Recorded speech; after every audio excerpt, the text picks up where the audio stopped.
Welcome into the Saturday show, everybody. Hope you're doing well on this Saturday morning. The gang is back together. Michelle Bodkin back from her travels, and a little bit of an eventful trip to Spokane, Michelle. Yeah. Not the note I was expecting to end that trip on. No. You usually, you're a little sad and bummed because you did it in advance, and those emotions were a little more intense due to some racial harassment that came about. So. Yeah, no bueno. We can probably dig into that a little bit later on, but geez, just crazy because you don't anticipate that ever being a storyline, honestly. And hey, things happen. Things do happen, but, and that happens. Yeah. And I think that was if we can say anything about that situation, I think that was a very important reminder that these things still do happen. But at the same time, you still don't expect that to be the answer you get. No, you never do.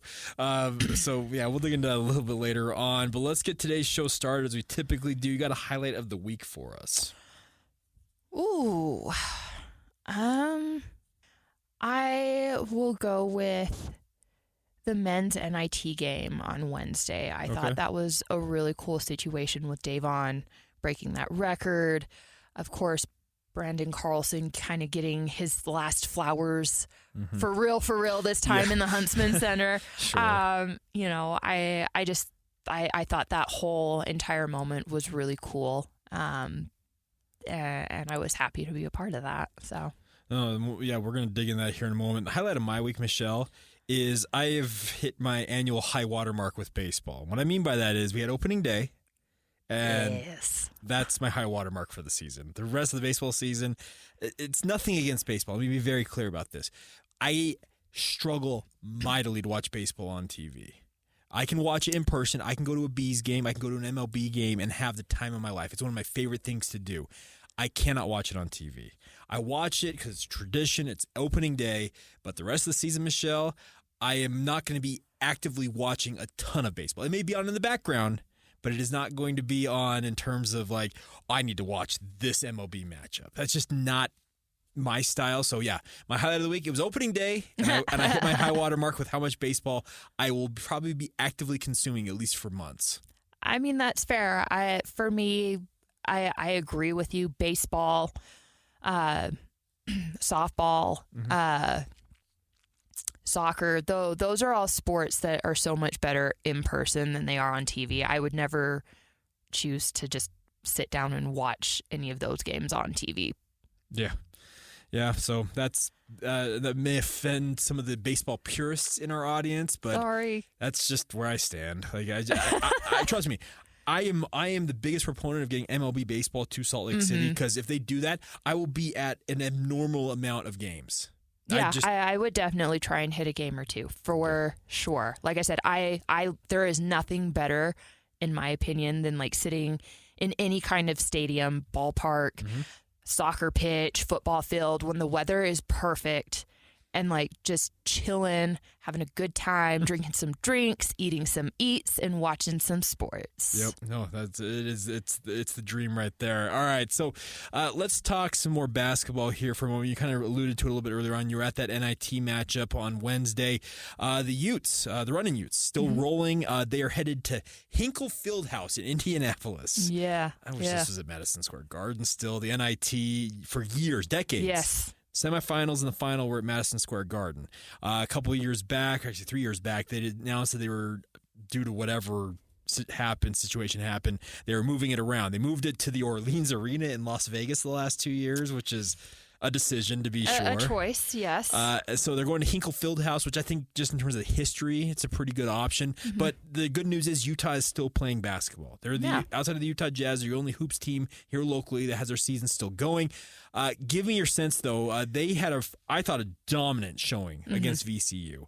And it sets them up well here as they head to Indianapolis for the semifinal. But where do you stand on all this? Yeah, this is going to be an interesting one to watch. Yeah. I feel like Utah is playing some of their best basketball of the season. I thought that Iowa game was really good too, and it felt like it kind of fed into the game against VCU, so now we'll see, does that feed into how they play against Indiana State, who has also been cooking in this tournament and was obviously a fringe NCAA team. So I think it provides an interesting matchup. I think this is going to be the biggest challenge they've faced in this NIT tournament. But, there's also the question of they have not done terribly great away. Well, sure. And that's a huge question. And that's, it's we've seen them, cook at home several times, and we're like, okay, yes, they finally got over the hump. They're gonna take this on the road with them this time, and then it doesn't happen.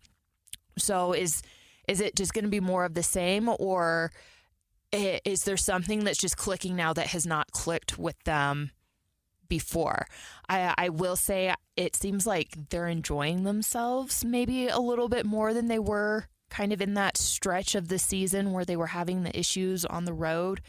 I get the sense that they really don't want this to end until it absolutely has to end. So, that could play in and be a factor, but we'll just have to tune in on Tuesday and see. It'll be interesting. Okay, and there's this ongoing back and forth between the fan bases on social media. Like, was a deep run in the NIT worth more than a first-round exit in the NCAA tournament? Okay, let's be real. Every college basketball team wants to be in the big dance. They want to be in the NCAA tournament. Totally. My philosophy, though, is if you're going to get into a postseason event, go win the dang thing. Yeah. That's got to be your mentality. I don't care what it is. CBI, CIT, these other ones that are out there. Right. NIT, NCAA. Your whole mentality is to go win. And keep winning until, as you mentioned, it's over. You're cutting down the nets, you're having a good time celebrating, or, you lose. So you can say what you will about Utah. They're still playing basketball. They're still worth watching. And you mentioned, I'm kind of getting the sense what you kind of sense is that they're having more fun right now. I think that they're like, hey, we're playing with house money at this point. It's the postseason. It's the final run for guys like Brandon Carlson. So let's just go out there and kind of let the chips fall where they may. Now, this upcoming semifinal, though, they have to play Indiana State, and Indiana State is 80 miles away in terms of its locations. Right. So basically a home game. It's not going to be your traditional neutral site because it's literally in the same state as the Sycamores. But this is a fun opportunity for Utah to go and I think finish the season on a high note. Okay. Before we dig into Indiana State that much, there's really only one thing I think people need to know about. Robbie Avila. Do you know who Robbie Avila is? Their big man? Okay. Okay, so Michelle, he is a sensation. He's Mexican-American, really, really fun player. Think of like I don't know. Well, I guess the best comparison is probably BYU's Ali Khalifa. Okay. Just a big, supersized playmaker. He's the star of the Sycamores. Now, he's got an incredible list of nicknames, Michelle. Some incredible nicknames. Oh, you know what? We were talking. Okay. Yeah, I'm following now. Yes, we were talking about him in the press conference room. Let me run down some of these nicknames. I want to hear your thoughts on these. So, first one, Kareem Abdul-Jabbar. That was a good one. Larry Nerd, because he wears glasses. Yeah. And Larry Bird played for Indiana State. Right. Steph Blurry. Or Milk Chamberlain. Oh my gosh, people. Is there one that you like more than the others? I think the Larry Nerd one's pretty funny. It's pretty good. I'm a big fan of the Kareem Abdul-Jabbar one. That one's good too. All of them are awesome though. But this kid, he is really, really good. He's 20 years old. He wears literally sport goggles. Yeah, like when he's playing. But this is going to be fun because he has become this sensation. Home Field Apparel, the T-shirt company, they've actually created a whole shirt for him. I think he's got an NIL deal. They did a whole Indiana State run now because of the run that Indiana State is on here in the NIT. Oh, that's fun. Indiana State probably should have been in the NCAA tournament. Yeah. They kind of got hosed in that regard. So this is a really, really good team that Utah's going up against. And the fact that you have a viral sensation on the other sideline, that should add, I think, a little bit of the overall feel for this game. Well, yeah, and again, when you take into consideration what Davon Smith's done, like you kind of got some newsworthy guys going against each other. Yeah, I think that sets up for a fun matchup. Again, I think this is going to be one of Utah's biggest tests. It feels like they figured some things out that were not working earlier in the season. And it's, I think people are sitting there going, man, like if you could have just figured this out and been this team, for a couple games on the road. And again, we're going to see, does this actually translate to the road, or was this just more kind of that Huntsman magic where they're a beautiful glass carriage at the Huntsman Center, and then they turn into a pumpkin wherever else they go. I'm curious to see how this goes. Again, it feels like there's maybe a different attitude about them. Does that translate to wins on the road and maybe an NIT championship? I don't know. We'll definitely see. And simply put, you have to at this point. Yeah. There's no more home games. Right, yeah. You had, the final farewell for Brendan Carlson. You obviously had the senior night thing. It was TBD on, but it's done. Yeah. The Huntsman Center magic, it's done. it were, it's over. So it's do or die now. Yeah, so I'm looking forward to this. I think it's a big opportunity for Utah. As I said, go out there and just win. Keep winning. Because guess what? That gives you in terms of us in the media, we're going to cover you. Because guess what? You keep winning. You're the storylines. We're following stories. We are storytellers. That's what we are. So Utah keeps doing their thing, and we'll see how it goes. I'm looking forward to it. And and by the way, a note on Davon Smith. When you break a record that Jason Kidd held, I know. Props to you, sir. Their 30-year-old record broken, and it's yours forever. Well, I was going to say that. It's now yours forever. No one's breaking that record. Yeah. So Davon Smith, he's been a sensation all season long. It's really cool to see that storyline in of itself. And for those of you who don't know, it's the single season triple-double mark in Pac-12 history. Jason Kidd had 4 his final season at Cal, and Davon Smith has got 5 on the season, and there is still time to add 1 or 2 more. I mean, he's and I found that very funny and kind of ironic that the NCAA holder for that record is, of course, BYU's Kyle Collinsworth. Yes, exactly. And he needs 1 more to tie that, and he needs 1 more to break that. And Utah possibly has 2 games to do that. Well, let's put it this way: if he tallies triple doubles in both of those games, I'm gonna guess they probably win. Trust me, Russell Westbrook has made a career of making triple doubles, like making mash out of potato, that's an opportunity for him to go out there and do something impressive. Now, there's one other note on the Utah front that I want to address with you, is that Raleigh Wooster is already in the NCAA transfer portal.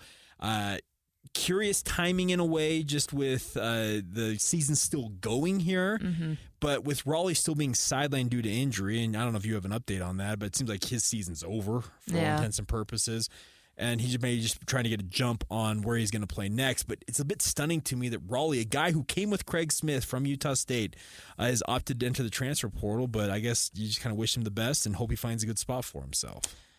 I think what that ultimately kind of indicates is that Davon's staying, and that could change. That could obviously change. And I know we've all seen there's rumors out there. There's rumors, and I mean, for good, people are going to go after him. They're not going to go after him. Hold on, you can notch triple doubles at a Power 6 level. Hey, we've got this bag of money over here that has your name on it. Guess what, folks? Tampering is happening. No matter, you can bury your head in the sand and say it's not. No, it's actually absolutely happening. But continue, absolutely please. Happening. The impression I've been getting from conversations is Utah feels like they can keep him, they can retain him. He's kind of goal number 1, and I think he appreciates the time he's had at Utah. I don't think he's really actively looking to leave. I think he knows he has a good situation there. Again, obviously things can change, and they can change on a moment's notice. Everybody has their price, but for the here and now, that's my understanding, and that would obviously explain, I think, why Raleigh made the jump. He's started for Utah. He's been their starting guy, and I don't blame him for not wanting to be the bench guy for Davon. I get that. So I think that's kind of here and why we're hearing what we're hearing. Again, subject to change. sure. But for the here and now, that's kind of my understanding. That's my impression. And we'll kind of see how that goes. Yeah, it will be interesting to see, ultimately where things shake out on that front. But let's also be real. This is the day and age of college hoops. I think we're north of 1,000 athletes in the portal already, and I was talking with DJ and PK yesterday, and DJ's like, well, where do you think this ends up? I'm like, 2,000, 3,000 kids. It's incredible how many guys are going to enter the portal. Now, there are a lot of guys who they're entering the portal hopeful of another shot that won't get that shot, so that's the risk you run. A guy like Raleigh Wooster, I'm not concerned about him not getting another shot. He will land somewhere. He easily, being a kid from Montana, he easily could find himself back at Montana or Montana State potentially. He could be in the Big Sky. He'll find a spot. So, and let's also acknowledge the fact that this is just how reality is. Yeah. I'll go down to BYU. Marcus Adams? Yeah. Michelle. In a calendar year, Marcus Adams is going to have committed and or signed with 4 different programs. 4. Right. Insanity. Yeah, he's moved around a little. He signed with Kansas, announced before the season even started he was transferring to Gonzaga. Now he got up to Spokane and whatever went down. Then announced he's going to BYU. Has spent the entire season on the bench for BYU due to some injury concerns. That was the biggest thing. And conditioning was also a factor for him. I will never say this is something that should be, I guess, held against him. His father passes away. Right. Yeah, he's had a tough time. And he's announced that he is entering the transfer portal once again, and the reports are that he wants to go closer to home. His mom's in Southern California. His brother is a prep star down there as well, just like Marcus was. He was a 4-star prospect. You wish him well. But that's the reality in this day and age of college basketball. You're going to have guys enter the portal for whatever reason, and in all honesty, you just say, hey, thank you for what you did, and now you turn your attention to go and find other guys. Trust me, I'm seeing every day that Utah and BYU have contacted this guy over here and that guy over there. And Mason Falslev, who was a Cache County born and raised kid, breakout season with Utah State. Guess who's in the portal? Yeah. Mason Falslev, who, by the way, originally signed with Utah, then went back to Utah State after his mission. Where does he end up? Right. It's crazy what is going on right now, but it's the new reality, and especially in college basketball. Yeah, it's very easy to move around in college basketball, they suspended the transfer. You can transfer as many times as you want now. Exactly, and that I know some people are probably Davon would transfer again. Well, yeah, he's open to at this point in time if he wants to, needs to. One word: money. Yeah, money. Yeah. So it's going to be interesting to see what ultimately transpires. I know Utah feels good about that situation right now. That could easily change. So we'll see what happens. It is crazy out there. It's just the thing about it is it's never going to, and it's not going to slow down. That's the thing about this. I was, who were we talking to earlier this week? Talking about like revamping things, and it's like, here's the deal. That toothpaste is not going back in that tube ever. We screwed it up royally. And it is what it is. It's wild times, but hey, it's fun to have Utah doing their thing. It's obviously going to have an outsized audience here locally because here's the thing: when the rivals get together, they watch each other's games and they love to talk about it. So there will be BYU fans, quote unquote, hate watching Utah on Tuesday. That Michelle, it does happen. I know it happens. Absolutely a thing. And we'll see how it goes. Now, going up against a guy like Robbie Avila, a.k.a. Kareem Abdul-Jabbar or Larry Nerd or however you want. And by the way, I also saw one other one. They've kind of mixed the Steph blurred and the Larry blurred as well. So you can kind of interchange that one.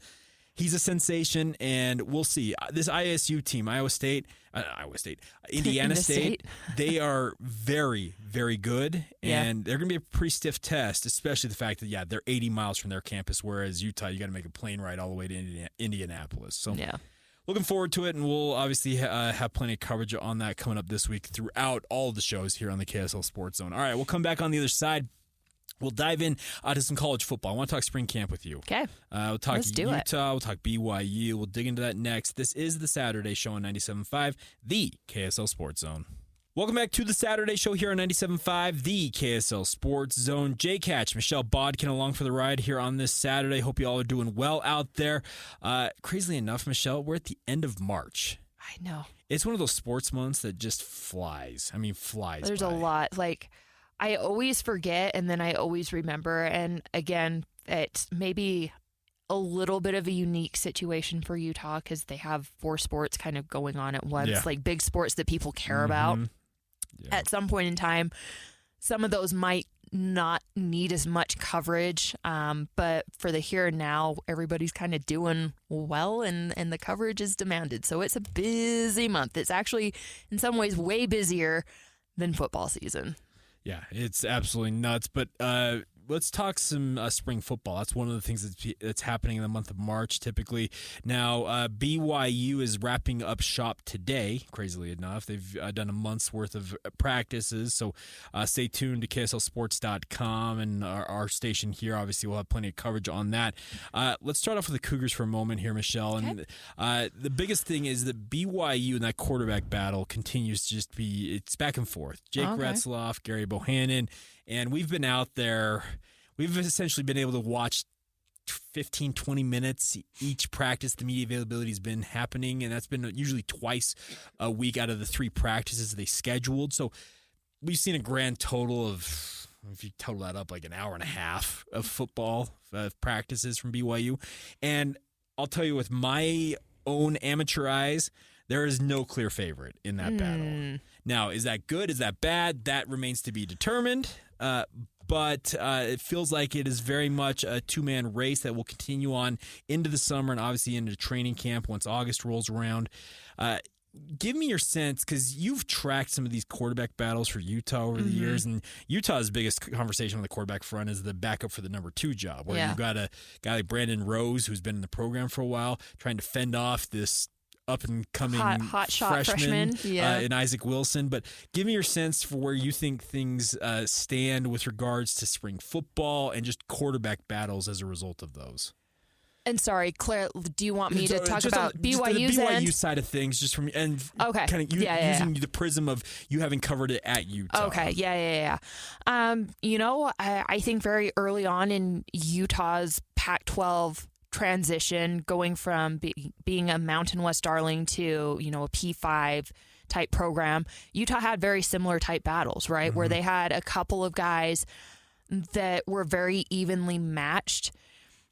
And at least from Utah's perspective, how that kind of transpired is nobody was really exactly what they needed for the job. So it wasn't helpful, and it didn't matter too much. Like, they still needed to upgrade and do better in that position group. And hindsight, looking back at that, it wasn't that they had 2 great guys to choose from. It was, you had 2 kind of okay guys, and it just was something that you needed to work on. Now, the interesting thing is, transfer portal changes that a little bit. Yes. It's a little bit easier to get, I think, better talent in.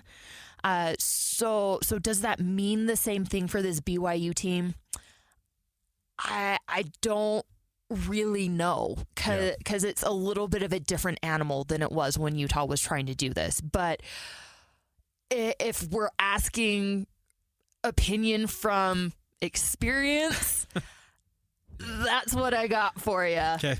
With the knowledge that, again, it is a bit of a different animal. Does it work a little bit differently in this case? I don't know. Well, it's valid, though. That's the thing about this. You mentioned the transfer portal that's shaking things up. That's why Gary Bohannon is in Provo.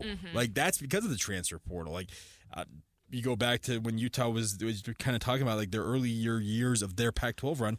That wouldn't have ever happened. No. Like, it'd been like, that's not. So it's an interesting circumstance. I do wonder how things are going to shake out on that front. But the thing about it is, Fesi Sataki, so he's BYU's wide receivers coach. He's also the passing game coordinator, Michelle.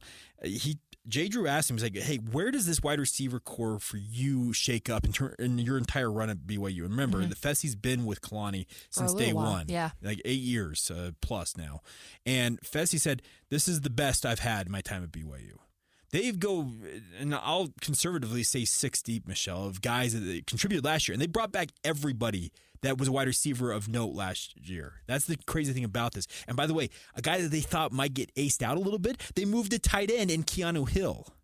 I mean, Utah's done that before too, and it usually works well. And again, we're talking kind of the same coaching tree. Yes. Well, if you want to talk about the coaching tree, Michelle. Yeah. Gary Anderson's wearing BYU blue. I know. It's so wild. I've seen him like 10 times during spring camp, and he's wearing BYU gear, and I still kind of shake my head. There's no register.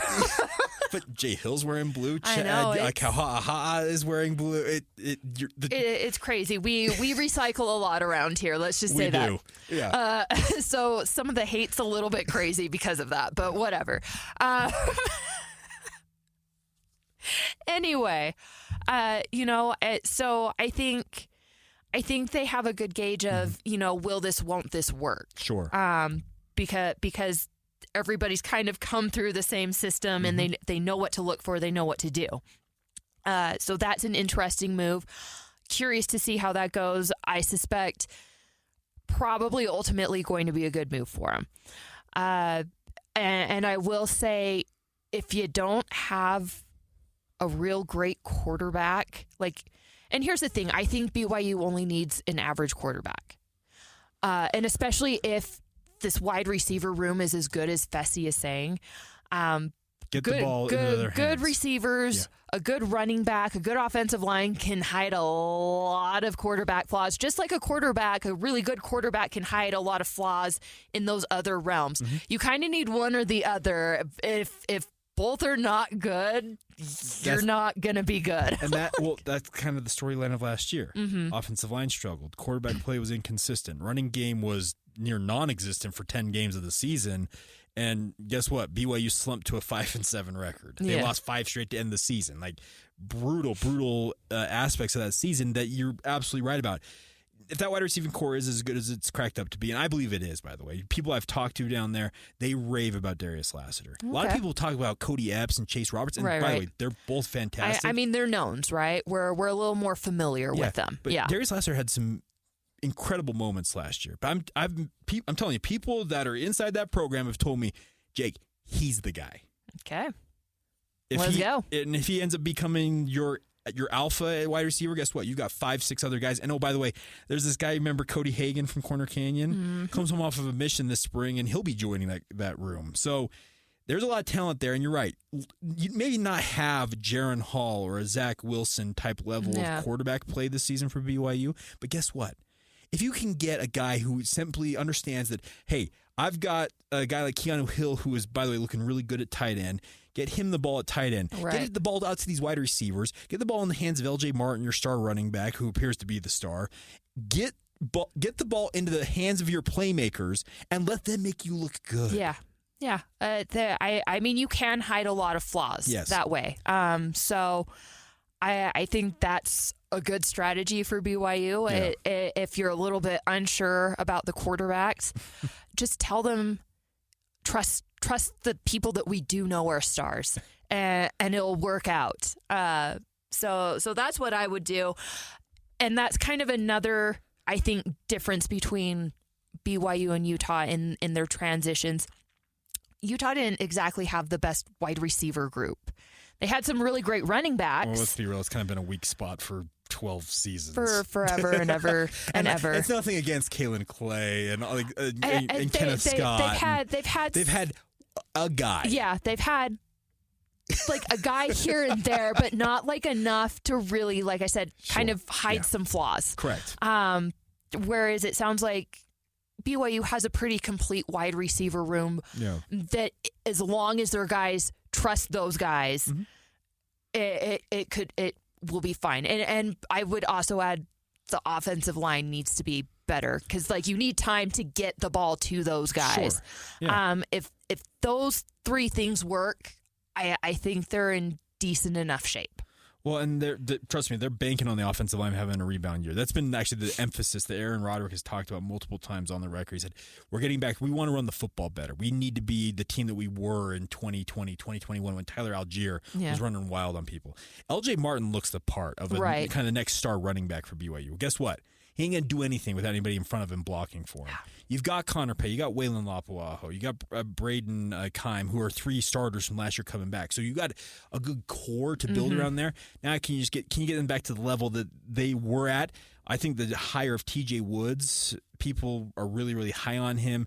He is kind of that butt kicker type. Like, he will rip into guys and that's something they were lacking the last 2 years with the offensive line. So we'll see. And it's interesting. Now, I don't want to spend all the time of this segment on BYU, so I want to flip over and talk Utah for a minute here, but actually kind of more on the offensive line is a good point to start on, because Utah loses a lot from that offensive front. Now, you're protecting Cam Rising, obviously. You got to keep him healthy. Like, come on. Bad Moon is the storyline for Utah this spring. Yes. But you got to have the guys in front of him. So give me your sense from being up there at Utah. How are things overall for the offense progressing as they try and use what Cam Rising can do to have what I would expect is a pretty good year one in the Big 12? Yeah. It sounds like it's going well. I think they've figured out their 5 guys, and I think the most interesting move of all was moving over. I always want to get the names wrong. Spencer Fano to right tackle, and then moving Caleb Wamu up to left tackle. Both of which, by the way, were true freshmen last year who got time. So I think that's probably the most interesting move, is just kind of moving Spencer to the other side of the line and bringing in Caleb. And then, as far as the rest of it goes, there was one practice where the snaps were not great from anybody playing center. Yeah. That can scuttle a play faster than anything. Oh, totally. It sounds like that's been cleaned up. It sounds like that was just, for whatever reason, a bad day.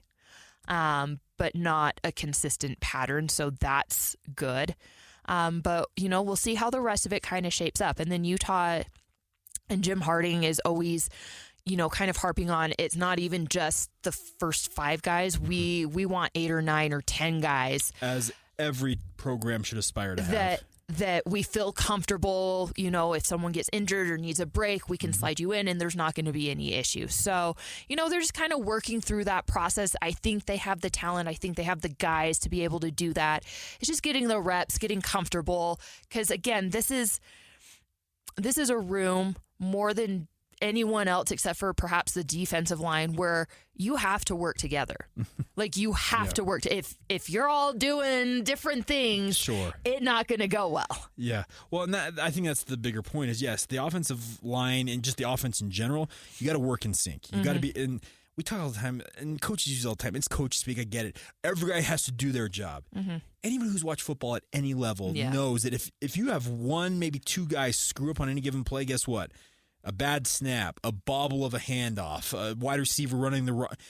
It throws everything up.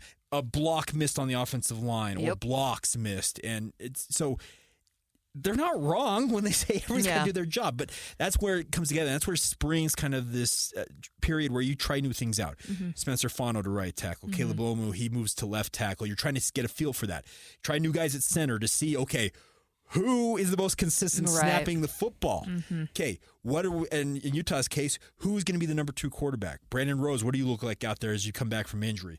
Isaac Wilson, are you ready to roll, even though you still need a surgery, allegedly, which is crazy to me. Know, but hey, that story's nuts. But then even for both of these programs, BYU and Utah, there's plenty of stuff on the defense. Utah's replacing essentially their entire secondary. Yeah.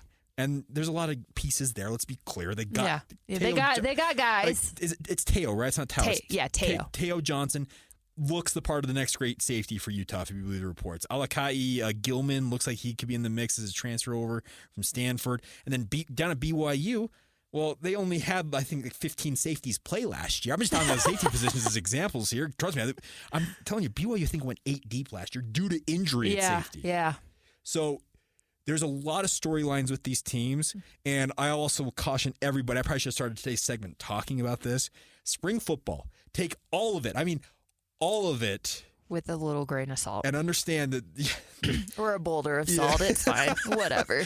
Because there's a lot of smoke and mirrors, for lack of a better term, out there, because they're trying new things. They're trying plays out that they will never run in a game and they will never run in practice ever again, just to see, hey, what happens. Did that work? And if it works, by the way, the coaches are like, well, check mark, we'll add that one to the playbook. Yeah. Otherwise, you just cross it out and say, never again. Yeah, so never again. It's a period for experimentation. It's just what it is. But at the same time, there is development occurring that is going to be critical, and we're talking about BYU and Utah in this case, is critical to both these programs' success. Yes. The expectation levels for the two of them are going to be very, very different. BYU, I think expectation levels get back to the postseason. Find a way to get to 6 wins. Utah, on the other hand, can you go in and win the Big 12 year one? Playoff or bust. It feels that way. Yeah. And that's a lot of pressure. It is a lot of pressure, especially coming off of a season like last year where there were so many injuries, which again, ironic enough, mathematically, everyone knew they were not at that point, but mathematically speaking, they were still in the run for the Pac-12 title in November. And that's a credit to Kyle Whittingham and his staff and all the players in the program, to hung in there like they did. Massive tip of the cap to all of them, because trust me, you know this as well as anybody. You were covering it every day. Is the injuries that then? If this was an NFL model where they actually had to release an injury report, Utah's would have covered, I think, 3 pages. I think Porter Larson did the math, and he said 38 guys. Wow.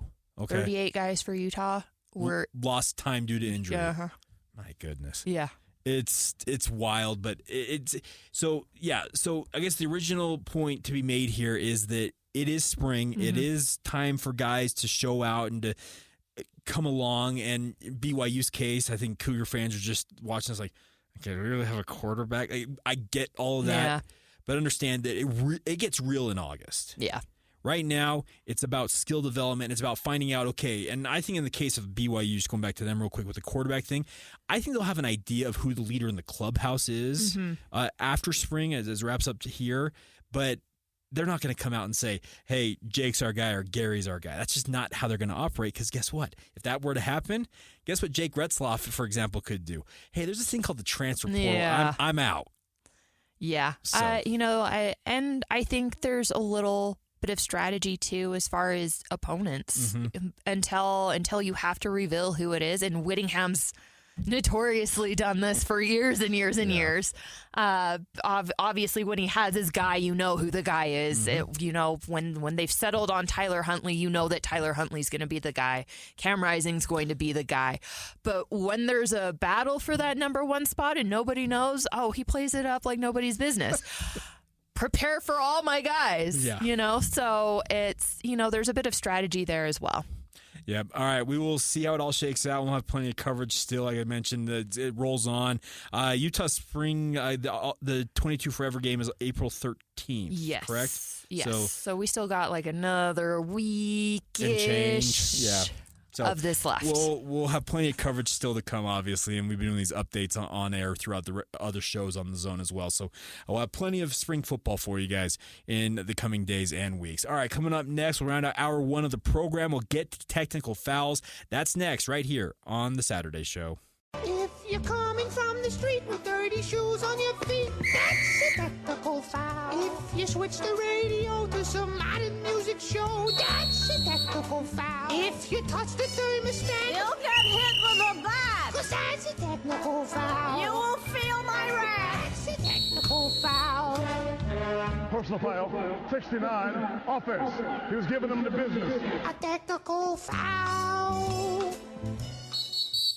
As you heard, it is time now for technical fouls, where we have a little bit of fun and, talk about the more frivolous side of sports and kind of the downright stupid at times. But, Michelle, do you remember, this goes back, I think, 2 weeks ago, that when we talked about the bobbleheads for Jaromir Jagr disappearing? Yes. Did you see the update on this, by the way? Have they found them? They found them. Oh, my gosh. Okay, so, and by the way, the Athletic did an incredible story on this, by the way. And so we're just talking about the stupid things and people being stupid. But this has a cool, funny story ending to it. So they got stolen, obviously. They were on a semi-truck, and they assumed that thieves had just taken them.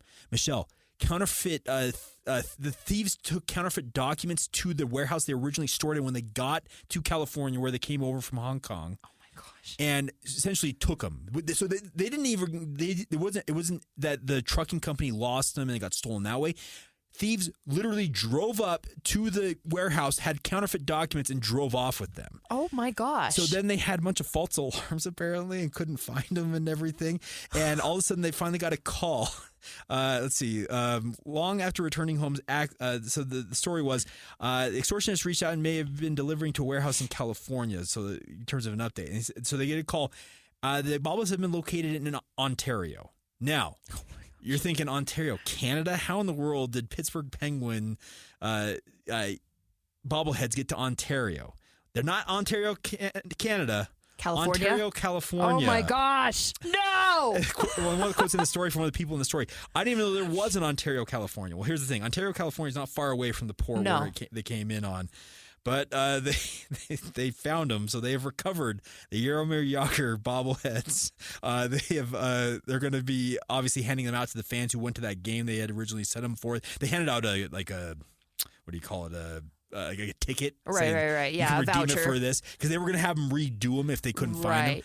But they found them in Ontario, California. They are now safe and sound. So that's so funny. All's well that ends well. And wait, the article said that they didn't know Ontario. One of the people quoted in this article who was part of this didn't know that there was an Ontario, California. Oh my gosh, they're not from California. If they were, the only reason I know that is because Kenneth Scott is from Ontario, California, and there's an airport too, a pretty pretty substantial airport. I'm also married into a Orange County family. You know as well. Yeah, so it's just kind of funny how that all worked out. But hey, congratulations! I'm glad they figured it out. All the same.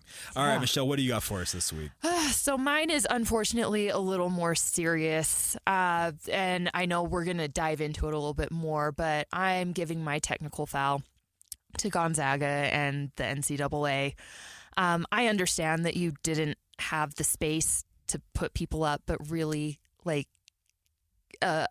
you send everybody to a place that's notorious for racial issues. When you're talking about teams that tend to be very diverse, basketball teams tend to have a whole span of different types of people on those rosters. It's not like you're talking about a swim team where, it's probably going to be a bunch of white dudes across the board. So I just think that was incredibly naive, and I can't imagine that there weren't other places you could have explored with less of a reputation. Well, Kate, Michelle, Coeur d'Alene, Idaho is 35 minutes away by bus is what they were saying? Yeah. You can't find a hotel anywhere closer than that? Come on. You're right. The reputation of Northern Idaho speaks for itself. It's not good. It's not good. They have a long history with hate groups. It made my skin crawl to hear about this because it's just like, what is going on? But at the same time, that's a massive technical foul on Gonzaga, first off. And yes, I understand that they already had the NCAA men's basketball tournament in town. I get all that. But Coeur d'Alene, Idaho, Lewiston, Idaho is not that far away. It's literally like a 5-minute drive across the border. Like you couldn't find a hotel anywhere. I don't know. And I feel bad saying that because to be honest, Gonzaga University was so welcoming. The people were so nice. Okay, NCAA should actually foot more of the blame. But I mean, again, you guys live in this area. You guys know, you hear the stories way more than anybody else. And that's still where you chose to dump people off. Yeah, it's a bad look. It's a bad deal, and had a sad ending to it all. You're just like, why? Why would you guys do that? But yet again, we are taught that people will just sometimes take the path of least resistance, I guess, in a way. I guess. And that's the tough part to absorb about it is because it had a really, really unfortunate outcome as a result of all of it. So yeah. I don't know. There's no perfect answer for it, but that it feels like that one could have been avoided. It could have and should have been avoided. Just that one just seems like this one. There was a pretty, and I say simple solution. Well, the simple solution is we're not going to Coeur d'Alene, Idaho. Yeah. We're not doing, we'll find something else. Right. So, I don't know. By the way, can I just insert one other fun one real quick? Oh, yeah, go for it. Let's end on a happier note before we probably dive back into that issue. But, Steve Belichick, Bill Belichick's son, was on his staff with the New England Patriots. Well, he is now the defensive coordinator for the Washington Huskies, and he's speaking to the media earlier this week, Michelle, and what a quip he had here. So he was asked during a press conference Wednesday of this week what some differences between him and Bill Belichick, his father, were. Now, this is like sticking a knife right between the ribs. I got a job and he doesn't. Period. End of sentence.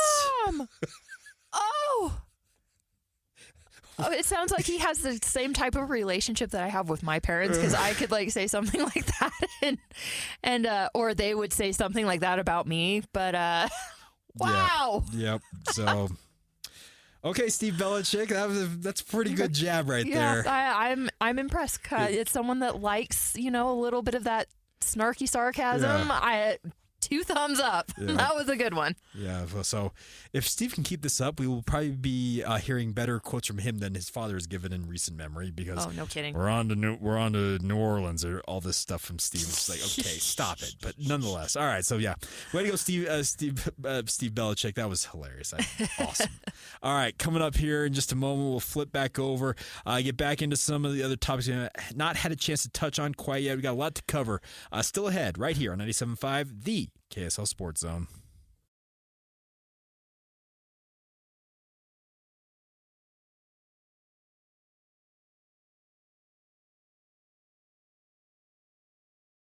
Welcome back to the Saturday Show here on 97.5, the KSL Sports Zone. Hour 2 of the program underway right now. Michelle Bodkin there, Jake Hatch here, talking all things in the world of sports. And Michelle, you were right at the epicenter of one of the big stories this week in terms of just the sports universe. And we all know that the sports cycle usually lasts 24 hours, but when it involves hate crimes and racism, guess what? It has a little longer shelf life. Yeah. And that's where the University of Utah women's basketball program found themselves this week. And I know that using this week is relative, but because it's Sunday, but it's still it's carried on throughout this entire week with some of the outcome of it. And we also found out that UC Irvine, another women's basketball program that was assigned to stay in Coeur d'Alene, Idaho, baffles me they're staying there. They also were subjected to this. So in a way. In a way, not to the same level that Utah was. But, okay, so fill me in a little bit more on kind of your experience with all this, because you talked about it at the top of today's show that Josh Furlong from KSL.com, he had kind of been tipped off that they had moved hotels, and he was just asking the question, like, well, what caused you guys to have to essentially switch locations when you guys in this tournament? And I don't think any of us expected that to be the outcome, but that's what it was. So I guess let's start from the beginning, Michelle. Yeah. So obviously I showed up for their first game.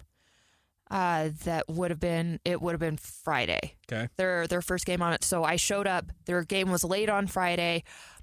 I showed up Friday afternoon. And was in the press work area, hanging out, and some of the Utah staff came in, and I just remember noticing very specifically, these people are all very, very friendly, right? They'll always come up and talk to me, and they did, but I also noticed that it felt like they were circling the wagons a little bit more than usual.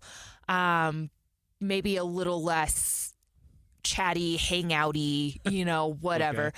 I just kind of really took it as, we have a series game to win. It's, we're in do and die mode. If we don't win, we go home, and we're not trying to do that. And that's it's NCAA tournament. Your season's on the line. So I just took it as game face mode. Fine, totally cool. So then obviously the second game rolls around on Sunday. Utah loses. They don't advance. And yes, I've talked with Josh Furlong a lot about, kind of what happened and what he's heard since he was kind of the reporter that took the lead on this whole thing. And just because we actually talk a lot about a lot of these different issues. Sure. We cover a lot of the same stuff or are at a lot of the same events all the time. So it just opens up those conversations a lot. But he said that he had been tipped off that they had moved hotels, wasn't really told why they had moved hotels, did not think he would get the answer that he got. But anyway, so he asked the question, and it literally was a situation of the minute that Lynn said Coeur d'Alene, it was like, oh, crap. We all know where this is headed.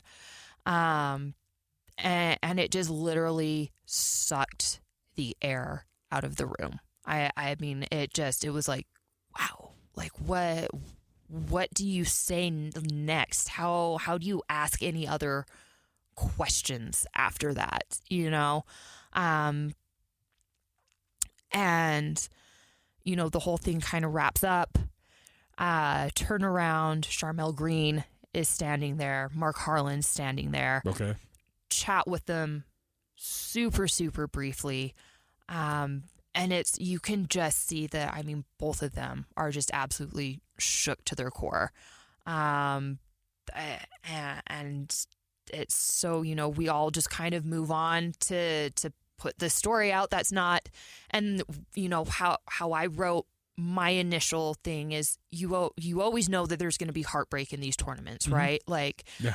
But you never expect the heartbreak to be that. That was just a card none of us expected to be thrown down. And it's, you know, a situation I feel so bad for them. Like, and it sounds so empty, but it's one of those things, like, I've experienced similar situations to that. I've had people say stuff to boyfriends. I've been around in the past. So, like, I've seen that. I've heard that before. And the awkwardness of course, being white and doing do I say sorry? Do I, like, cuss this person out? You know, what do you do in this situation? And of course, then having to, like, reconcile. A lot of times, I know, like, with my boyfriends, they do it's okay. Like, I'm used to it, you know, whatever. But you can still see the hurt on their face. Like, it reads like a book in those instances. And so it's just, it's so awkward what to do. I think the scariest situation I've ever been in, though, was with the Salt Lake Stallions. We had our game in Birmingham at Legion Field, which is an absolute dump. It was not suitable to hold games. I don't know why we were okay having games Birmingham there. Aren't the Stallions still the Birmingham Stallions still playing? No, they're at a different. Oh, did they move to a different venue? Okay. They're at a different, newer venue. Do they go to UAB's venue maybe or something like that? Maybe. Okay. I would have to look it up. Nonetheless, but, sorry. No, you're good. But so after that game wrapped up, we're all walking to the locker room. Well, the fans had access to where we would walk into the locker room, and all that was separating us from them was a flimsy chain link fence that, like, I mean, it was about to topple down. It was in such bad shape. And I mean, these people are, like, mobbing, pushing on the fence, yelling slurs at our players. I mean, it was so volatile. And I just remember thinking, oh my God, like, I hope I make it into our locker room before this fence topples down. They didn't have security to deal with it. And, like, the crazy thing is their team won. Mm-hmm. So what, like, why did you feel the need to come and bum rush our team and yell the crazy things that you were yelling at them, which were so inappropriate, obviously cannot repeat on radio, wouldn't repeat even off air, just absolutely disparaging comments. But it's terrifying. And then, of course, as a woman, too, like, I get what that feels like, being followed around. I've had people follow me. I've had someone admit that they turned around, went a different direction, and followed me for blocks just to talk to me. Like, so it's, you know, there's this whole combo of things. And then, of course, you add in the racial aspect of it, terrifying. Like I feel so bad that is something that they had to experience. And it's a situation of what do you say to someone at that point? Even having been through similar type situations, the words are just never easy to come by. Well, I think the biggest thing is everybody wants to feel secure. Security. Like, you want to be able to feel like, hey, I'm good. Right. Because that's what everybody craves. Let's be real. Like, we all want to have that feeling of knowing we're safe and sound. That situation, nobody. I mean, nobody. Doesn't matter. And as Coach Robert said, doesn't matter what color you are in that situation. You don't feel safe in that, and it's a bad deal. And I can understand that Mark Harlan, Charmel Green, they're just like, oh boy, what do we do here? Well, Charmel was part of that. Yeah, she's part of it. So she was right there with the team. She was part of their target because for those that don't know, Charmel is black. Yeah. So, and she is the deputy athletic director at Utah, if I recall correctly. The COO. COO. Okay. Yeah. So she's got a very, very high position in the athletic department, and she was subjected as one of the targets, I guess, is probably best term to use. It's not there, and you're right. There is no good way to address it or to handle it or to words pale at that time because it's just there's nothing you really can say. Yeah.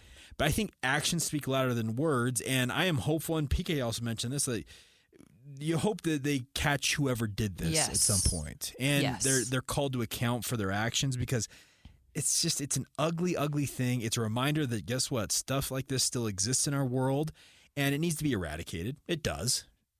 But it's going to take some monumental efforts, it appears, in certain areas of this country, because we already talked about Northern Idaho has got an awful history and an awful reputation.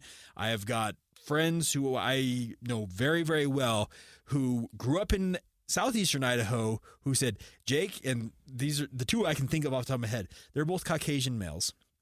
They both would tell you, I don't go to Northern Idaho. They're like anything north of Moscow, which is where the University of Idaho is located, like, nope. No can do. They just won't do it. Yikes. It's not a good reputation to have. It's an awful reputation to have. Like, it's a stain on the state of Idaho, which the state of, by the way, Coeur d'Alene, Idaho. Beautiful. God's country. Truthfully. It is absolutely incredible. But when you can't feel secure when you go to a place like that, that's gonna knock the list of like reasons I want to go to Coeur d'Alene, Idaho. It's gonna knock it way down your list of places to go. Yeah. So it's a really, really tough situation. I honestly I want to commend Utah, like just the overall everybody involved. Yeah. Mark Harlan on down. Everybody. I think they tried to handle it the best they absolutely could. There is no perfect solution in these scenarios. And by the way, there are too many variables to have a perfect solution for any of that either. Well, and here's the thing, right? Like, I know a lot of people, oh, well, yeah, you saved it for after you lost. Here's the thing. First of all, you don't want to report that right off the bat because you don't want to dampen the experience for everyone else, right? So unless you're exiting, there isn't really a good time to bring that up. And to be honest, I don't think they ever would have brought it up unless someone had a tip to even ask the question in the first place. And that, unfortunately or fortunately, happened, depending on how you look at that. And Josh did the right thing. Josh handled that beautifully, to be honest. I really commend him for his reporting on that and working really well to kind of dig some other details out on a very, very tough topic. Sure. But I think they've handled it about as gracefully as you can, because there is this aspect too that you want to freak out and really stir the pot, but there's also those people are still out there and they know who you are. Like, you're wearing very identifiable. If they wanted to go find you and shut you up, that is entirely possible. So there's that to worry about too. And then the other thing I just want to bring up, because it just blows my mind, this idea of whiteness that these clowns want to perpetrate. is such a false, phony, fake thing. Like, first of all, we have moved the goalposts on that a bajillion times. 50 years ago, I would not be considered white. I'm Irish and Italian. Those were two things that were also not considered white. We've moved the goalposts. I am now safely, and a lot of other people, and probably a lot of people in those groups at one time would not have been considered. And they're touting this idea that at one point in time, you would have been excluded from that too. So just learn to get along with people that are different than you. I promise you, they're not a threat to you in any way, shape, or form. They're just not. Like the things that you fear are so imaginary, and you're causing real hurt and harm to people for something that doesn't even actually exist. Well, yeah, I think you absolutely nailed it. And here's the other thing about this. Reading the body language of Lynn Roberts when she was answering the question, I don't think she had any plans to bring it up. She was not going to. She was not going to walk up there and say, "Hey, by the way, we were subject to a bunch of racist." She was not going to offer that up. She was asked the question, and then she's like, "Okay, let me think about." Okay, and this is how we're going to answer and the way it. she was kind of answering it, and it's like, no, she was. There was not being thrown out essentially as an excuse for why they lost, and nor should it be. No, But she was like, I'm just going to answer the question. And she laid out what happened, and it became a national storyline. And as it should. And honestly, it should be talked about a whole hell of a lot more than it probably even has been. Well, yes, I agree. And let's also acknowledge the fact that if this was the men's basketball tournament that had this happen, we would have had discourse for days. Yeah. Granted, we've had a lot of discourse on it. But I think it still kind of shows the level to which, like, not to bring Caitlin Clark into the situation because it's apples to oranges comparison, but Caitlin Clark has elevated the women's basketball sphere on the NCAA tournament level. They're hitting record ratings when she's playing. Right. So, awesome. But the simple fact of the matter is those ratings, when you compare them to what the NCAA men's basketball tournament, what their actual ratings are, it still pales in comparison. And so, yes, if this would have happened with the men's basketball tournament, it would have been wall-to-wall coverage, just minute-by-minute updates, stories being ferreted out of every element of this. And I don't want to make it sound like it's not been covered in detail, because it has. Trust me, you, Josh Furlong, the national reporters who've been part of it, the local TV stations up there. They've been really good. Who've been very good at looking into it as well. Massive credit to everybody involved on that front, but it kind of shows where women's basketball, in terms of the, this is going to sound beyond stupid. The where they stand in the sports pantheon is still very far down that list. And I don't mean that to sound bad. It's just that's where it registers for the lay sports fan. Does that make sense? Yes. And you know what? I will also throw in, just from a completely social standpoint, it also points to where Black women rank in our society. Sure. And to be perfectly honest, they are the lowest of the lowest. They don't get considered for a whole lot.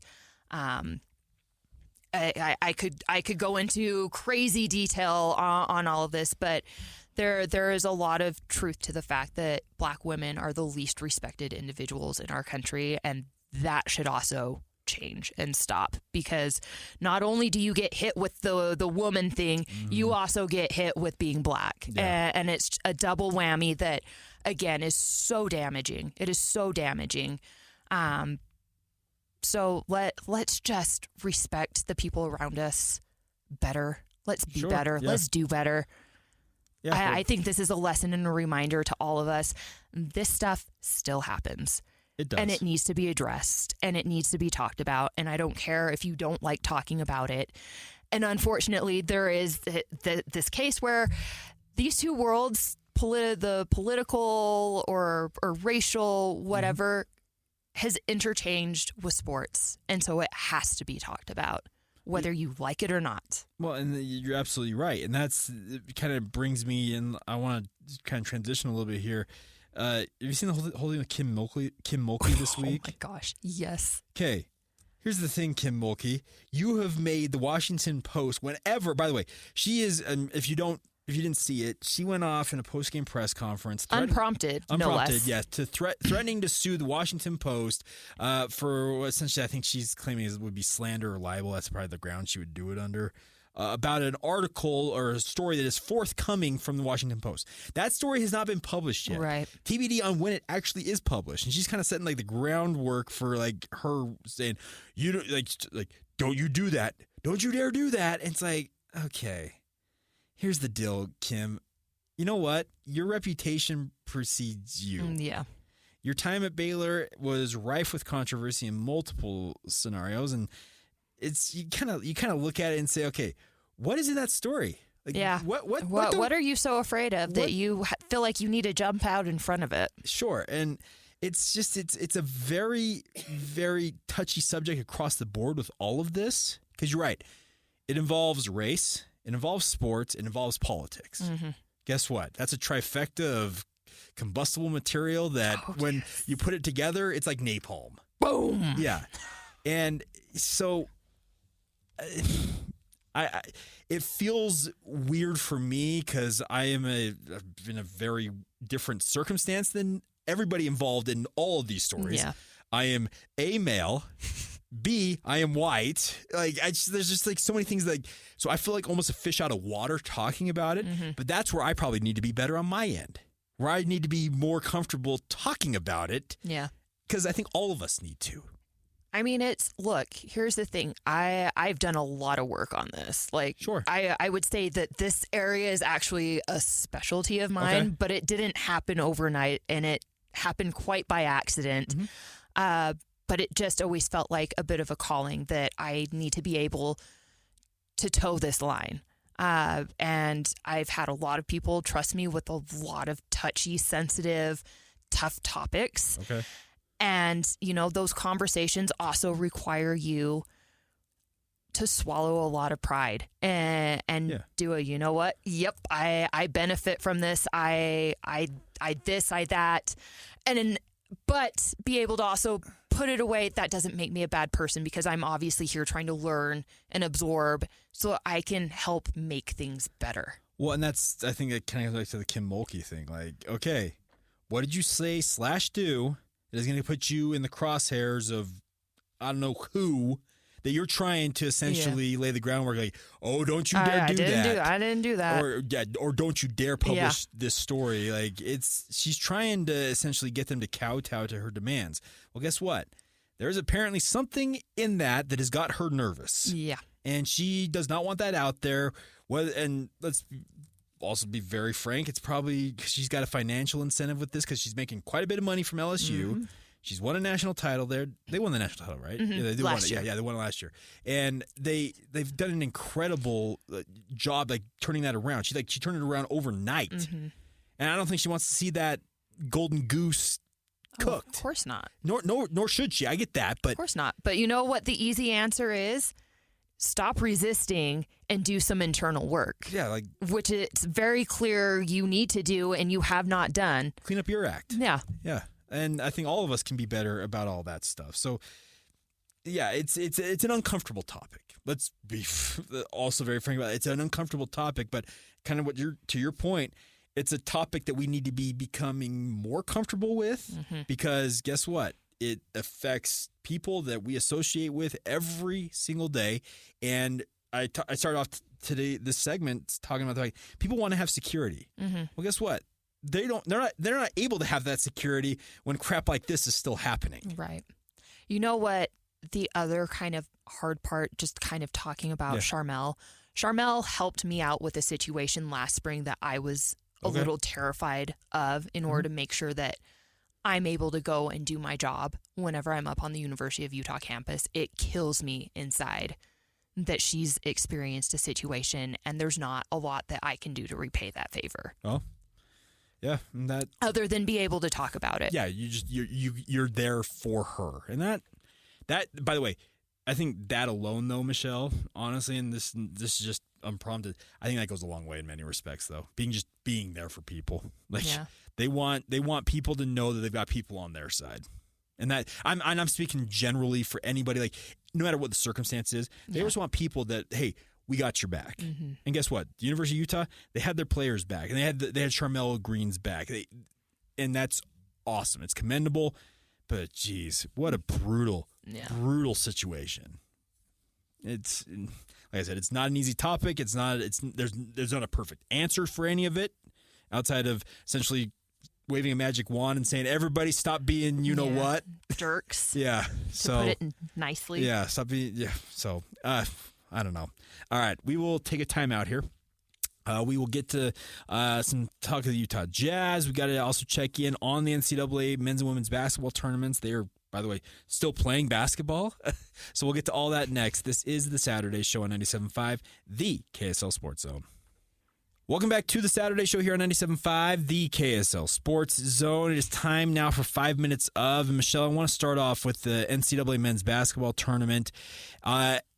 I picked UConn to win the tournament. I was one of those people that believed they could go back-to-back. They could win a second straight national title. And a lot of people out there, it's hard to win back-to-back national titles. And it is. And by the way, they're still a long ways from that because guess what? They have to play the Elite Eight today. Got the Final Four, and then obviously you got to win 3 more games if they want to realize their dream of being back-to-back national champions. But what they did to San Diego State in the Sweet 16, winning by 30 points... Woo. 82-52, and it was as dominant a beatdown as that score would make you believe it is. And that's the crazy thing about this is this UConn team was really good last year. They were steamrolling a lot of teams, winning games routinely. It felt like 15, 20-ish points. Well, this year, that's kind of expanded out to 20, 25, 30 points in the case of this most recent game. I don't want to say that they are like going to do it, but if they're going to play this way, I'm hard-pressed to think of anybody taking them down. I mean, they're playing some really excellent ball right now. And actually, I'm curious, did they have a lot of turnover from last year? No, they actually... They retained everyone, so they're Dan building Hurley off brought a lot of guys back. Okay. And he had multiple guys. I think at least two. They have 2 guys in particular that are considered to be lottery-type selections in the NBA draft, that both of which... probably could, and in some people's minds should have left last year for the NBA, who brought it back. Donovan Klingen's one of them. He's their 7'2" big man, and he is just an absolute force out there when he's playing hoops. So they've got a lot going for them. And yes, the holdover, the continuity factor, massive, absolutely massive.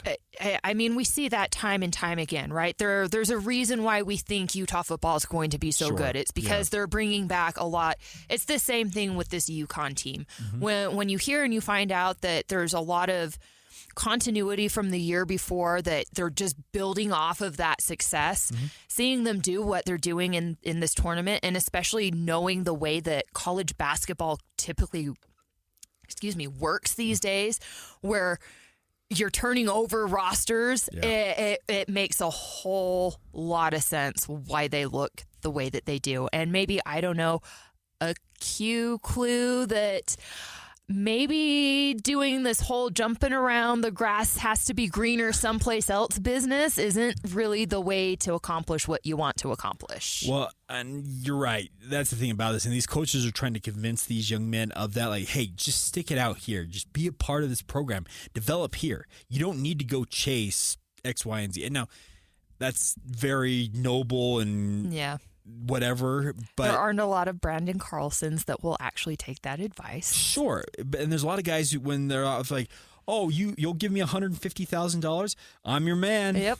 And trust me, a lot of us, we all have a number. It feels like, and to a degree, yes, I think that is very true. So that's obviously going to play a role in all this. But the way that UConn's rolling right now, I'm feeling good about my bracket because I will have the overall national champion if they do pull it off, because that's who I picked to win it. And it's kind of a chalky pick because they're a number 1 seed. I get all that, but the way that they are playing right now, it feels like they are just going to steamroll their way to a back-to-back national title. And by the way, Dan Hurley, he is the next superstar coach, it appears. If that's the case, you win 2 national titles, you do it back-to-back. Yeah. Guess what? Welcome to everybody's gonna want you. New level of just being a star Like he's going to move into the Coach Calipari type territory. Like you're going to be one of the top tier coaches, and he already kind of is. But when you have 2 national titles in your back pocket, welcome to the big time. Yeah. You're going to be high in demand. So it's kind of one of those funny things, and we'll see how it goes. I'm a little self-serving to talk about UConn because, like I said, I picked them to win it all. But I think I haven't looked at my bracket since because it went to hell in week 1. Like there's that's the best part, though. There's not really any point, but I do think UConn was in my final with Houston, and I picked Houston to win it. I don't even know if Houston's still rolling. Okay. They are. They had a scare. So they. We'll see what happens, and it's one of those interesting parts about it. We'll see where things ultimately land. But now, let's also say in the college realm, Michelle, did you see that Pat Chun from Washington State is jumping to Washington? I did. That news, I think, happened as Josh Furlong, Brandon Judd, and myself were boarding a plane to come back from Spokane. Yeah. So, So Washington State, located in Spokane, Washington. Hey, shocking. Pullman. Oh, sorry, Pullman. I apologize. No, my bad. I screwed that up. But yeah, Pullman, not too far away, obviously. Yeah. But he has led Washington State since 2018.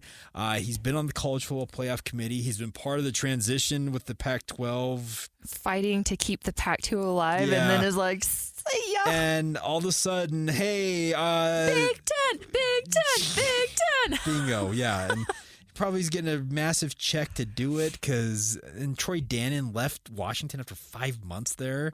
He comes in, fires a basketball coach, hires a football coach, and says, bye, I'm going to Nebraska. Like, that feels like an odd choice. I would personally not leave Washington for Nebraska, but hey, to each their own. Yeah, sure. And the thing about it is they're being in the same conference. So, which, by the way, the idea of Nebraska and Washington being together, bedfellows in the same conference, is weird. Just one of the byproducts of what college football realignment and just realignment in general has meant. But crazy, crazy stuff. So best luck to Chun as he makes this move, because this is kind of funny. He's going clear across the state. These 2 programs, we had Ian Furness on with DJ and PK this week. And Ian is a Washington State Cougar who works in Seattle for KJR Radio and Fox 13. He is a diehard Cougar, and he cannot stand the Huskies. Even though he works right there next to Montlake. They can't stand it.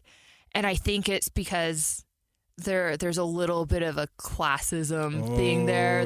There's the uppity Husky, the city kids, the well-to-do city kids, and the country bumpkins off in Pullman. Yeah, on the eastern side of the state. They do not like. I've spent enough time in those areas and heard both sides talk about each other. They don't like each other. No, they don't. And it's just kind of funny to me. It's like, okay, and by the way, Pat Chun's been one of the more outspoken people in keeping the Pac-2 alive and doing their thing, and then all of a sudden it's like, is it Washington? Oh yeah, bye. Yeah, I think you just kind of recognize that the ship is unfortunately sinking, and you can duct tape the bottom of that as much as you want to. At some point, it's going to give out. But like Kyle Smith, their basketball coach, he left for Stanford this week, and he's going to the ACC with Stanford. I think you realize, I don't want any part of playing in the WCC, because BYU can tell you all about it. Being Cougars in the WCC, it ain't that much fun. Pepperdine, that high school gym they got. Okay, the Firestone Fellas not a high school gym. I'm thinking more of, I guess, of like a Portland. Okay, where it feels like very much in a high school gym playing Division I college athletics. I think they're like, okay, we'll see what happens. And by the way, the future of what the Pac-2. I'm still so sick over that. Like, I feel so bad for those 2 programs. They were done so dirty. Yeah. And the fact that they're just kind of hanging out in limbo with nowhere to go is mind-blowing. Yep. So it's pretty crazy, and it's just made me chuckle. Yeah. I'm taking a new job. Where are you going? Washington. Like, and the people at Wazoo are like, are you kidding me?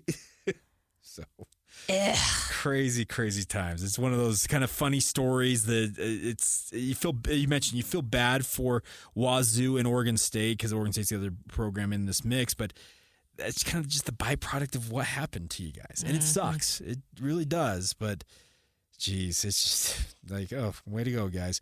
All right, one other thing I want to touch on before we take a break here, Michelle. We got RSL and the Utah Royals in action this weekend. RSL in action tonight. I will be part of the broadcast, pending something crazy not happening to me. But they are taking on St. Louis City tonight. They've already faced St. Louis earlier this season. Likely should have won that match out there in St. Louis. They were up 1-0. They got a big goal from Chicho Arango, and then St. Louis struck right back. Really was their only real good look of the entire match. And, of course, St. Louis scores and ends up 1-1. We'll see how RSL does tonight, but it's a 6:30 pregame, 7:30 start, and I'm looking forward to it.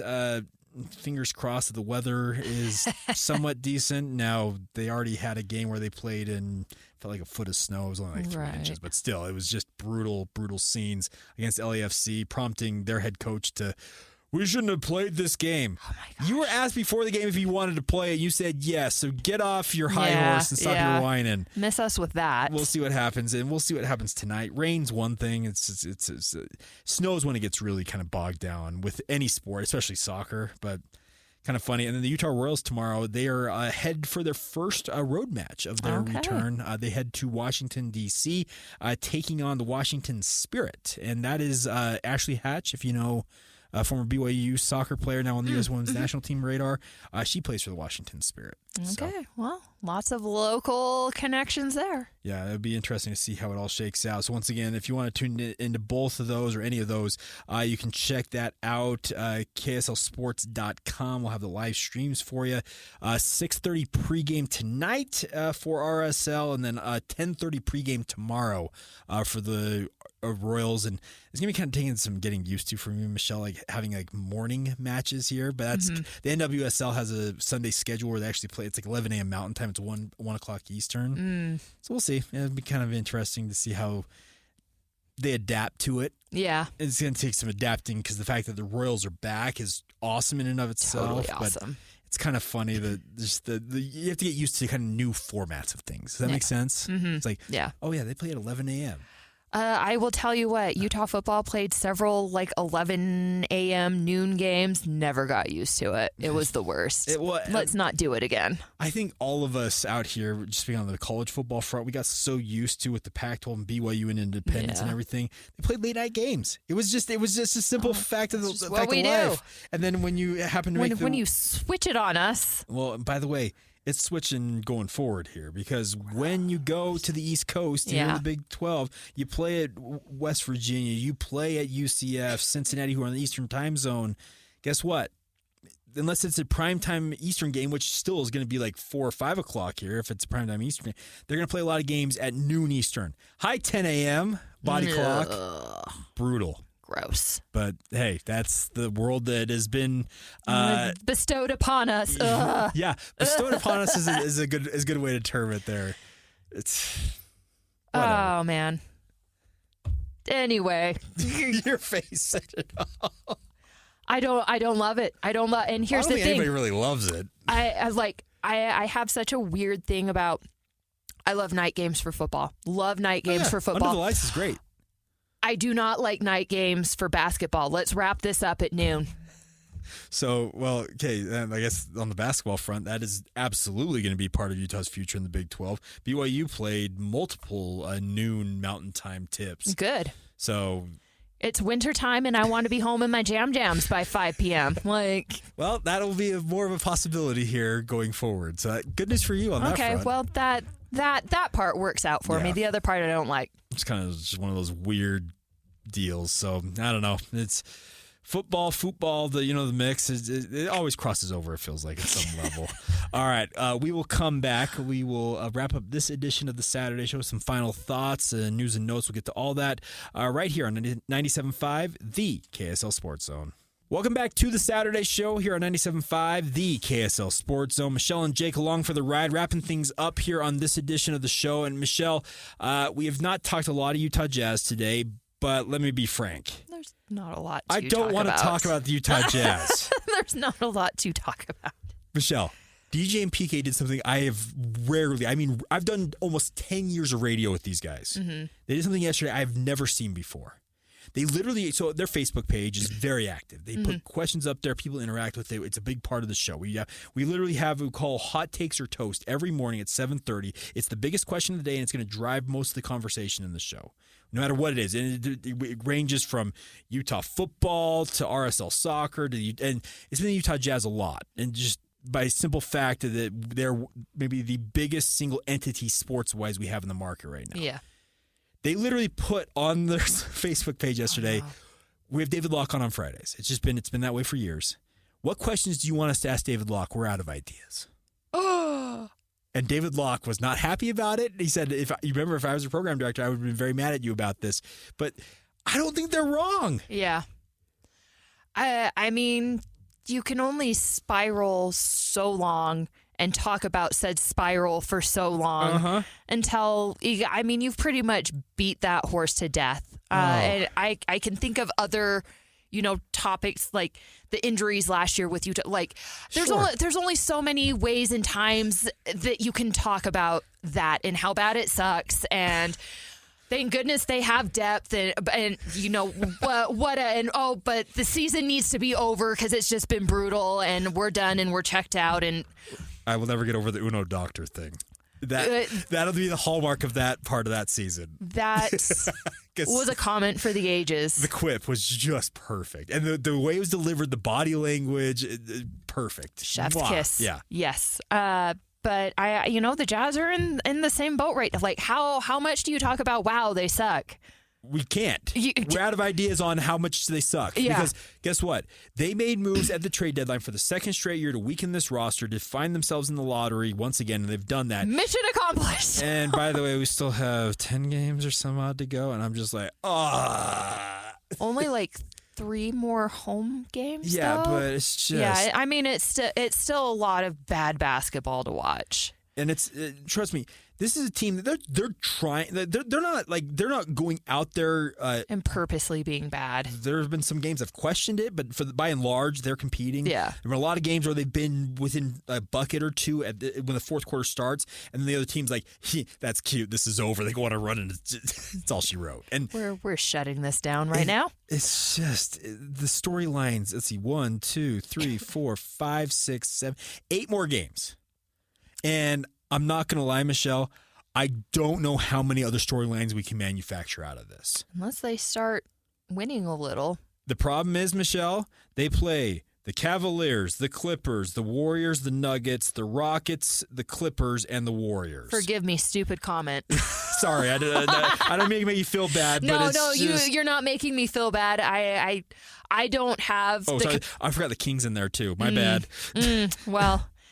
I mean, wasn't it just like last year I had to ask you if the Sacramento Kings still existed because I never hear anyone talk about them. Okay. So there are Jazz fans making allusions to the Jazz becoming the new Sacramento Kings. I don't believe that for a second, by the way, because Jazz are not going to go through 20 years of a rebuild. I would hope not. All of us are fingers crossed, because if that's the case, oof. Oof. Yeah. So I I have people, and trust me, I had a very prominent member of the media. This goes back about just over a week ago, Michelle, who literally asked me. We were just talking off to the side of the thing I was at, and he's like, "Okay, are you guys required to talk a certain amount about the Utah Jazz, like by your boss? Like, do they legitimately tell you how much you have to talk or how little you have to talk about the Jazz?" Mm-hmm. They have never put a quote on us. I've never put a quote on us. We will talk about them because, as I mentioned, they're kind of the biggest single entity. Right. Like, we have the tribalism with the Utes, Cougars, and Aggies. Their fan bases are split between the three, but a large chunk of all three of those fan bases, they root for the Utah Jazz. That's the one thing they can agree on. They coalesce around it, and even then they can find a way to argue about it. But I digress. Yes. This media member was asking me, like, it's got to be tough to come up with stuff. I'm like, yeah, it is. It's really tough to come up with stuff. There's a real possibility here, Michelle, that the Jazz are likely going to lose out the rest of the season. Right. And that is that'll be fun. Okay, maybe we flip the topic on its head. How much lower can they sink?